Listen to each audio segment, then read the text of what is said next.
Olá, amigos! Estamos de volta para mais um assunto, mais um bate-papo nesse Setembro Amarelo, que é o mês de prevenção das doenças mentais, né? Nós falamos semana passada um pouquinho sobre os fatores de risco, fatores de transtornos mentais, sociodemográficos, né?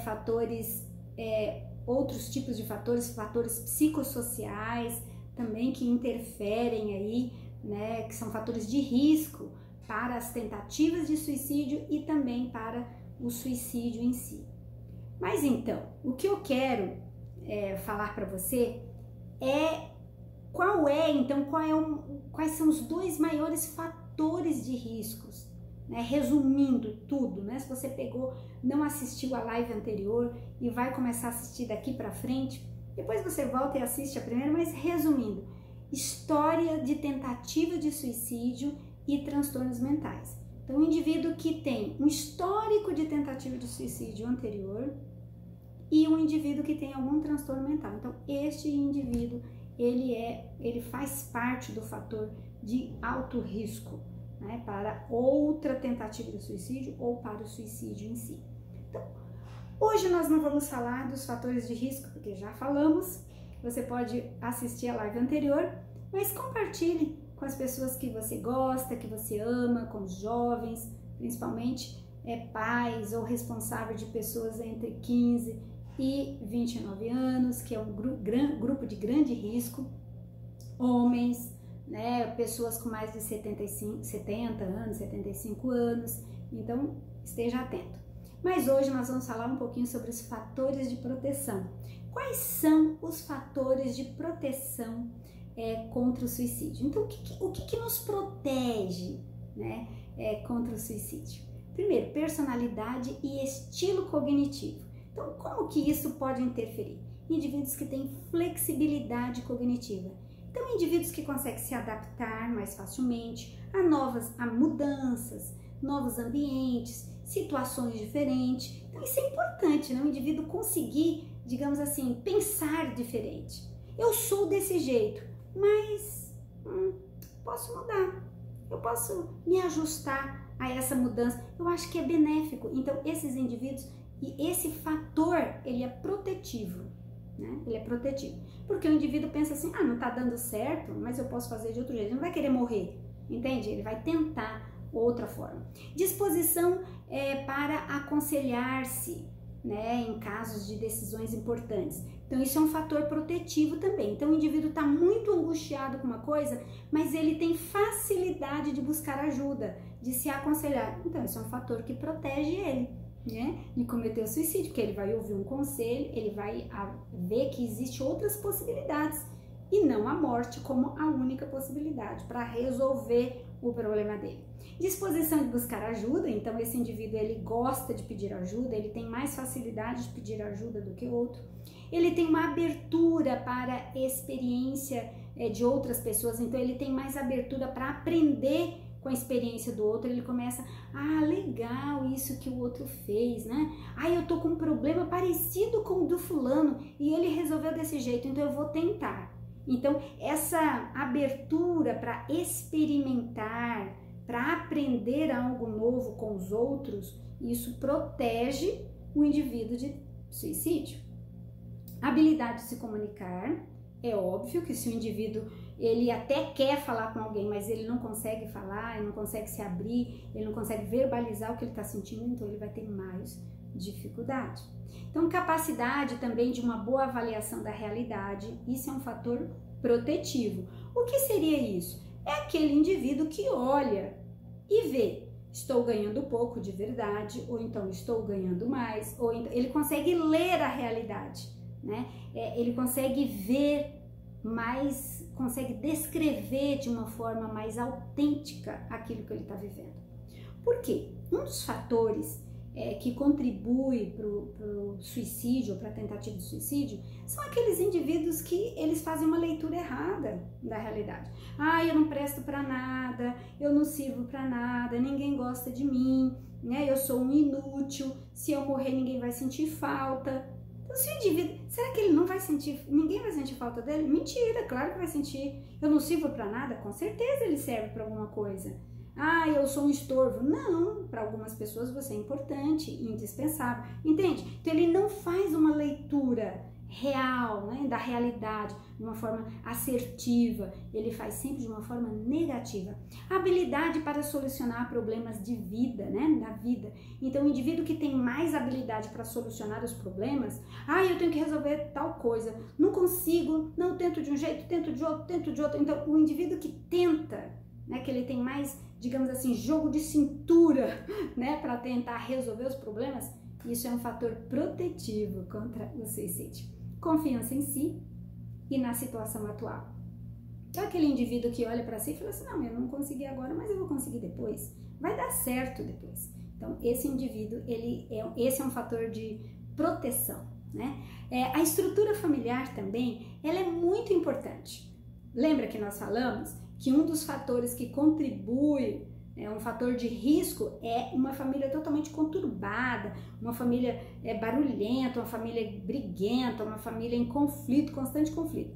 Mas existem os fatores familiares que protegem. Então, uma boa qualidade de vida, né? Então, o indivíduo, ele dorme bem, ele come bem, ele tem pessoas ao lado dele que gostam dele. Então, todos esses são fatores protetivos.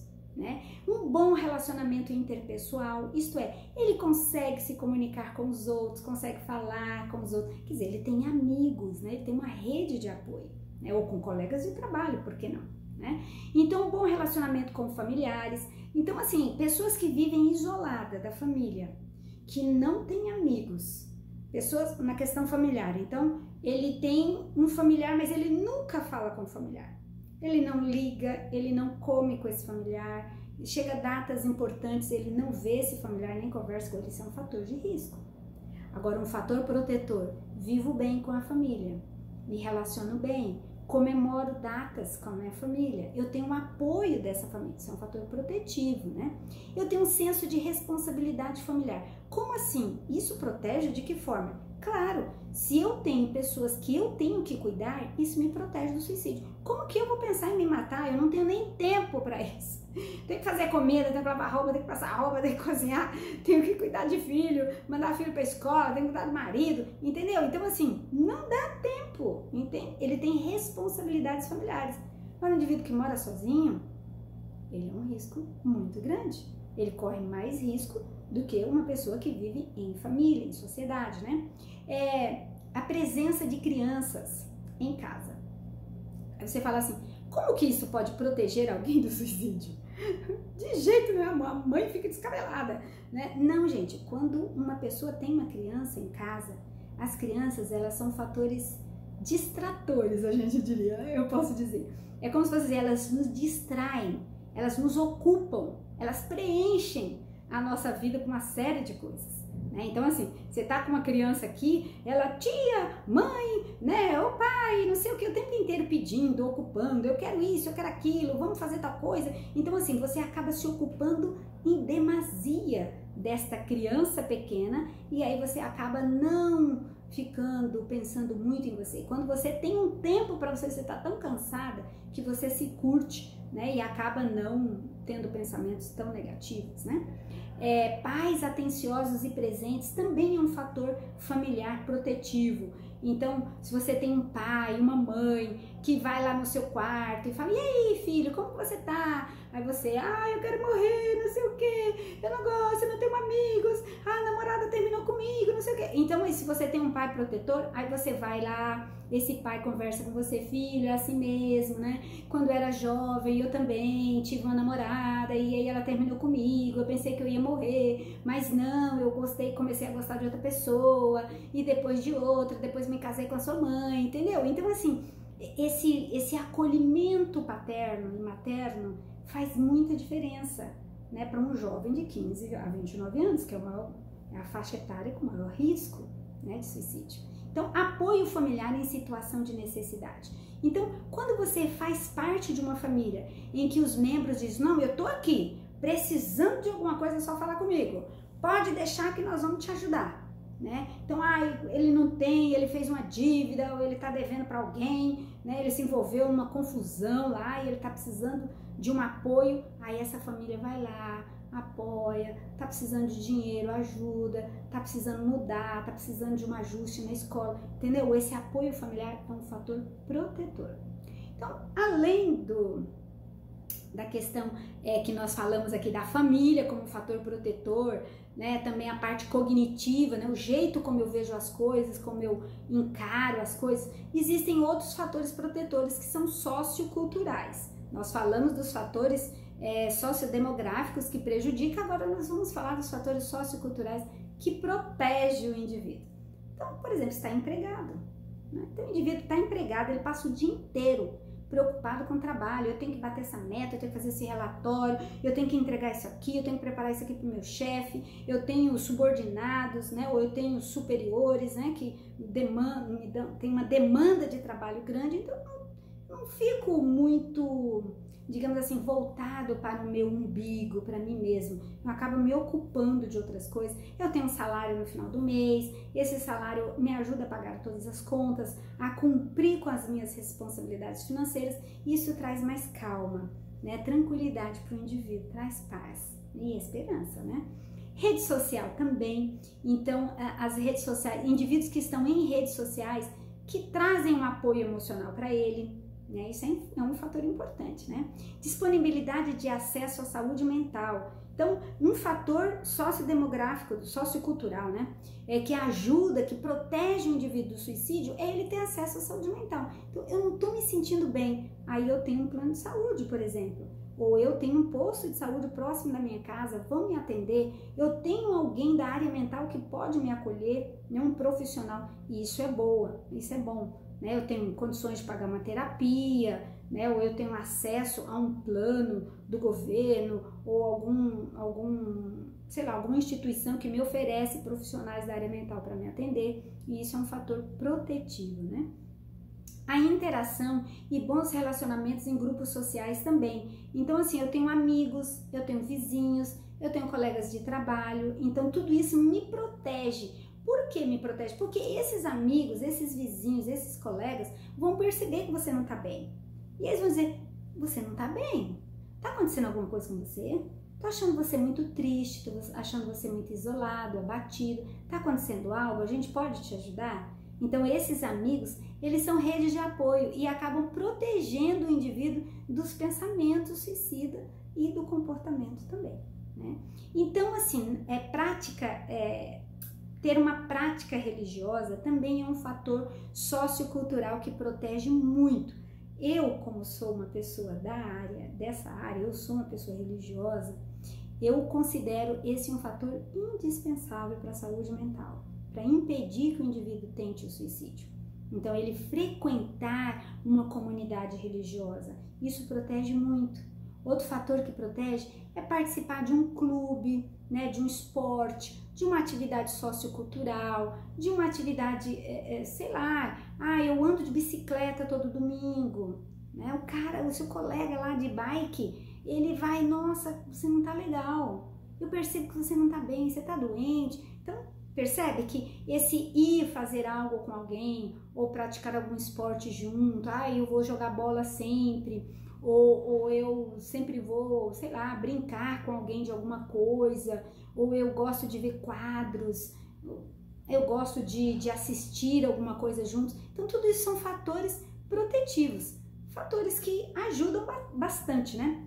Agora, nós temos só alguns minutos, temos aí uns 10 minutinhos, e eu quero falar com vocês sobre algumas ideias de mitos e ideias sobre o suicídio, que é muito importante que a gente vê com bastante cuidado, porque algumas pessoas ou romantizam, né, o suicídio, que existem séries que romantizam o suicídio, por incrível que pareça, é tão romântico, né, morreu por amor, se matou. Não, gente, não tem como romantizar a morte, né? A morte é triste, a morte é o fim, né, ou uma grande pausa, né? Então vamos ver alguns mitos e verdades. Então eu vou ler aqui, algumas pessoas me mandaram aí algumas questões, escreveram aí no meu privado, então eu vou mandar aqui para você. Se eu perguntar sobre suicídio, poderei induzir a pessoa a isso? Então, se eu perguntar sobre o suicídio, eu vou estar induzindo a pessoa a se matar? Não, isso é um mito, não é verdade. É ao contrário, se você perceber que o indivíduo tem pensamento suicida, ele está planejando ou idealizando o suicídio, é importante que você fale com ele. O que está acontecendo com você? Você está pensando em se matar? As pessoas têm medo de falar. Tem medo de perguntar e a pessoa dizer, sim, eu estou pensando.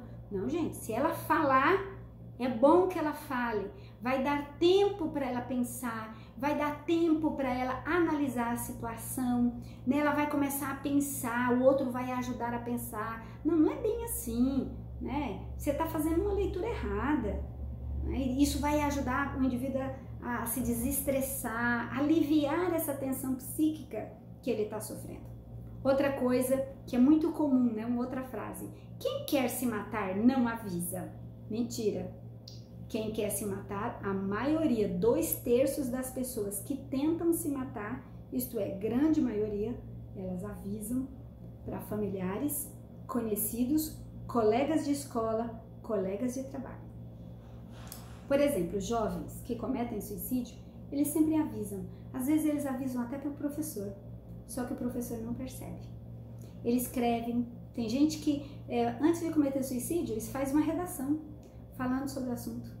Tem gente que faz perguntas sobre o assunto, né? Então, assim, nós precisamos estar mais atentos.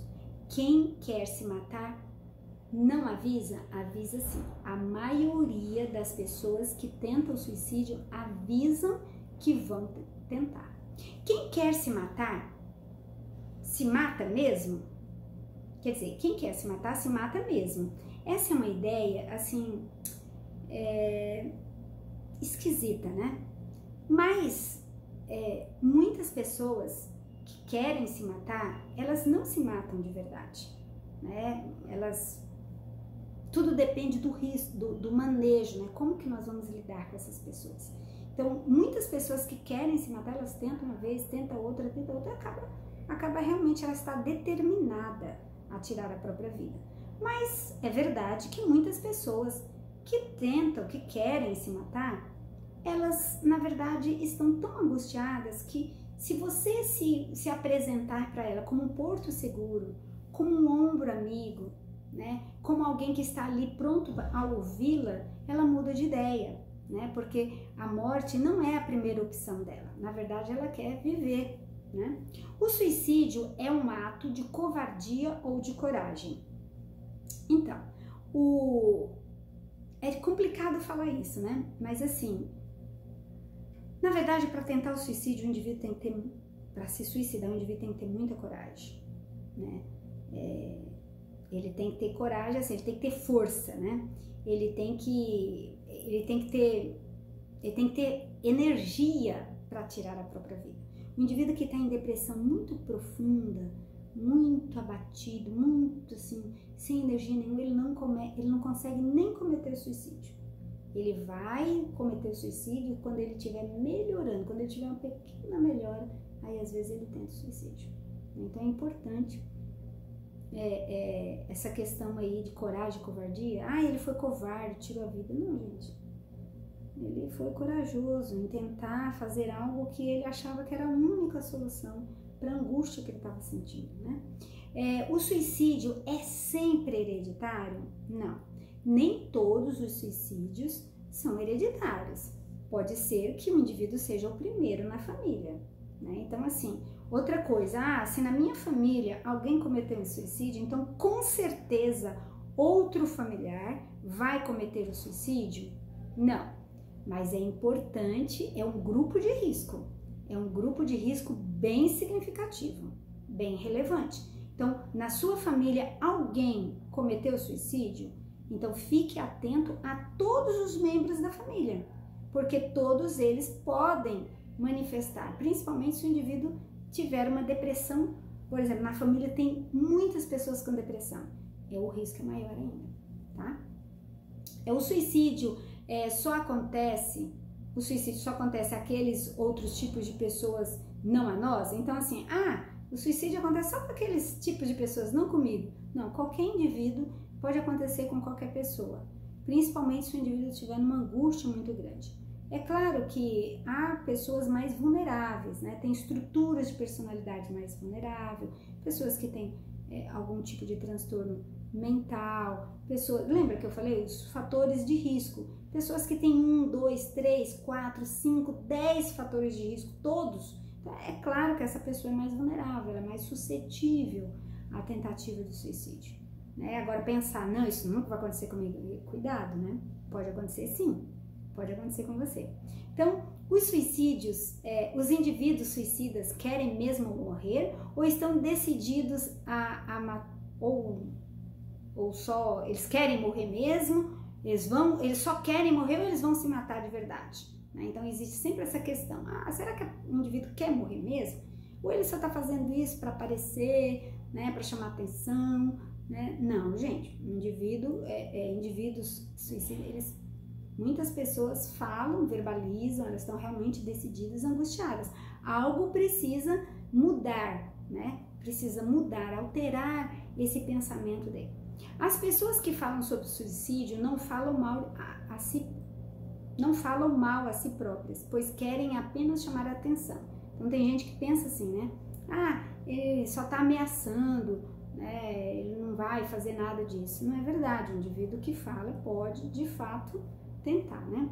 Quando o indivíduo mostra sinais de melhoria ou sobrevive a uma tentativa de suicídio, está fora do perigo? Não. Nós falamos isso. Já conversamos, né? Já até respondi essa pergunta aqui, essa questão. Então, indivíduos que já tentou suicídio, ele corre sim um risco elevado, principalmente quando ele sai do hospital, quando ele pega a alta do hospital, quando ele tá um pouquinho melhor, ele vai para casa, aí ele corre um grande perigo, tá?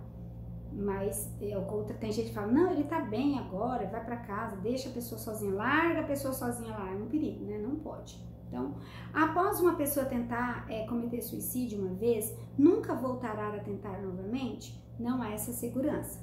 Existe um risco sim de reincidência, né? O indivíduo pode tentar 3, 4 vezes e numa quinta vez ele de fato executar, né? De fato ele conseguir, digamos assim, né? Atentar contra e tirar a própria vida, né? É importante assim haver um acompanhamento, né? Pessoas ligarem, né? Amigos, familiares, entrar em contato, né? Como que você está? Né? Você está bem? Venha almoçar aqui, vamos ficar juntos. É importante não abandonar essa pessoa totalmente, né? Às vezes abandona o coitado, né? Fica lá a sua própria sorte, isso não é legal, né? Após uma pessoa tentar cometer suicídio uma vez, nunca voltará a tentar novamente? Já falei que não, né? Pode tentar. Os indivíduos que tentam ou cometem suicídio têm sempre algum agravo à saúde mental? Gente, aqui é complexo, mas os indivíduos que têm, digamos assim, algum agravo na saúde mental, isso é, tem alguma doença mental ou transtorno mental, ele corre um risco maior. Mas não é assim, todo mundo que tem uma doença mental vai tentar suicídio. Não, não é assim. Mas o risco existe, maior, tá? Como identificar, então, pessoas em conflitos e com, sei lá, possíveis riscos? Então, é importante que você fique atento, né? Atento a essas pessoas que comentam, que falam sobre morte. Então, o indivíduo começa a falar muito, né? Eu quero morrer, né? Por mim, né? Então, assim, ficar atento à fala dessa pessoa, né? Eu ando pensando besteira, né? É muito comum as pessoas falarem isso. Eu ando pensando tanta besteira. Que tipo de besteira? Pergunta, não tenha medo de perguntar. Porque ao você perguntar, o indivíduo vai refletir mais. Ele vai pensar mais, dependendo do como você vai falar, né? Então é importante você perguntar para a pessoa verbalizar aquilo que ela está pensando, né? Acho que a minha família ficaria melhor se eu não estivesse aqui. Eu sou um perdedor mesmo, né? Eu sou pior, eu sou um peso para todo mundo. Estou com pensamentos ruins. Então, que pensamento que você está tendo? Não vou falar. Fala. Eu estou aqui para te ouvir sem pressa. Vamos beber uma água. Vamos fazer uma caminhada. Fala para mim que pensamentos ruins são esses. Você vê que a pessoa, quando ela fala, eu estou com um pensamento ruim, ou então estou pensando besteira, ela sabe que é de morte, que não é bom. Então, pergunte, fale com a pessoa. eu não posso fazer nada, eu não aguento mais, né? Esta é a minha última vez que você vai me ver aqui, né? Os outros vão ser mais felizes sem mim, né? As coisas não vão dar certo, eu não vejo uma saída para mim mesmo, entende? Então esses são fatores bem assim importantes que você deve falar, que você deve comentar, né? Pergunta para ele, explica melhor o que é isso que você está querendo dizer. O que você está querendo dizer com essa minha última vez que você vai me ver aqui? O que você quer dizer com isso? Não vou ver mais você, por quê? Onde você vai? Você vai viajar? Né? Os outros vão ser mais felizes sem mim. Quem disse? Será que vão mesmo? Né? As coisas não vão dar certo, eu não vejo uma saída. Então, se o indivíduo falar algo assim, vamos pensar juntos? Vamos conversar. Qual é o teu problema que você não vê saída? Eu posso te ajudar? Se eu não posso, vamos pedir ajuda, né, para alguém? Era melhor se eu tivesse morto? Será mesmo que era melhor se você tivesse morto? Vamos pensar, vamos analisar, né? Então, existem, assim, alguns pensamentos muito importantes que antecedem a tentativa de suicídio ou suicídio. Então, a depressão, no indivíduo com depressão, desesperança, desamparo e desespero. É a letra D. Então, indivíduos com depressão, desesperança, desamparo e desespero. Então, o indivíduo fica depressivo, melancólico, não tem esperança, ele se sente desamparado, sozinho. Aí ele entra em desespero. São 4D, né? 4D, depressão, desesperança, desespero e desamparo. Se você observar esses 4D, você vai ver que eles realmente estão presentes nas tentativas de suicídio ou no suicídio. Como ajudar, então, uma pessoa que está pensando, né? É importante que você ouça a pessoa, não critique, né? Não critique a pessoa. Se a pessoa está achando que ela merece morrer, ou que a vida não tem saída para ela, sem esperança, escute ela falar, deixe ela falar. Não fique dizendo, não, isso não é nada não, para com isso, que besteira, ai, você está sendo muito ingrato, mal educado você, todo mundo gosta de você. Não deixa a pessoa falar, né? Não corte a pessoa, deixa ela verbalizar tudo aquilo que está angustiando, todo aquele sofrimento, aquela crise, né, que ela está sentindo, acolha essa pessoa, dê um amparo para ela, ouça ela, né? Não julgue, não critique, veja o que você pode fazer, fique atento, né, se essa pessoa já tentou suicídio no passado, peça para ela contar quando tudo começou, quando ela começou a ter esses pensamentos, né, o que ela já fez, ela já buscou ajuda, né? Leve essa pessoa para um lugar calmo, né? Para ela verbalizar o que ela está pensando ou sentindo. Incentive essa pessoa a buscar uma ajuda profissional. Olha, você precisa buscar uma ajuda profissional. Vamos para a igreja junto comigo. Claro que um indivíduo, se ele está pensando em suicídio, não é ir lá numa reunião da igreja ali que vai resolver o problema do indivíduo. Isso é apenas um apoio para distrair o indivíduo dos pensamentos negativos, né? E para trazer uma esperança. Pessoas que frequentam um clube religioso ou uma comunidade religiosa, normalmente a pessoa tem mais esperança do que quem não tem amigos ou não frequenta, não tem fé, né, em Deus. A fé protege, né? A fé protege e muito, né? Então, se você acha que a pessoa está em perigo, não deixe ela sozinha.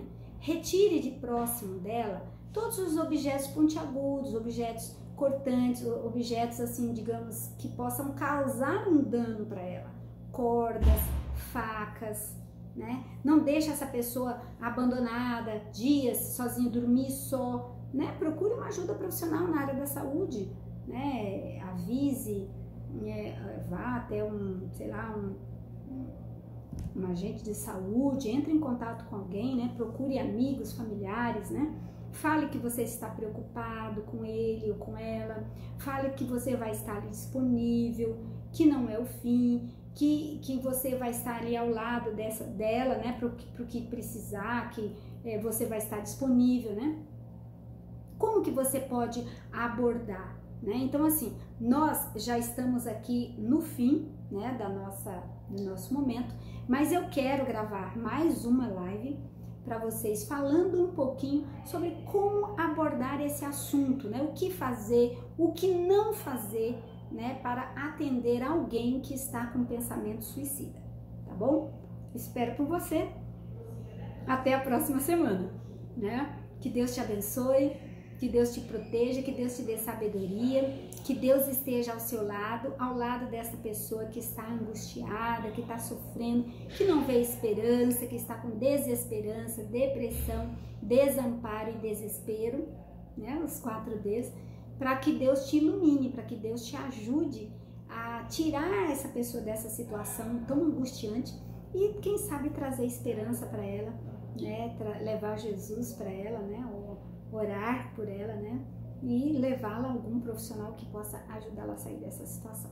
Então, na próxima semana, nós vamos falar um pouquinho sobre tratamento, sobre abordagem, o que fazer, o que não fazer com essas pessoas aí que, digamos assim, estão passando por esse momento tão difícil, tá bom? Então, espero por você na próxima semana e espero que você esteja aproveitando os temas, né, desse Setembro Amarelo.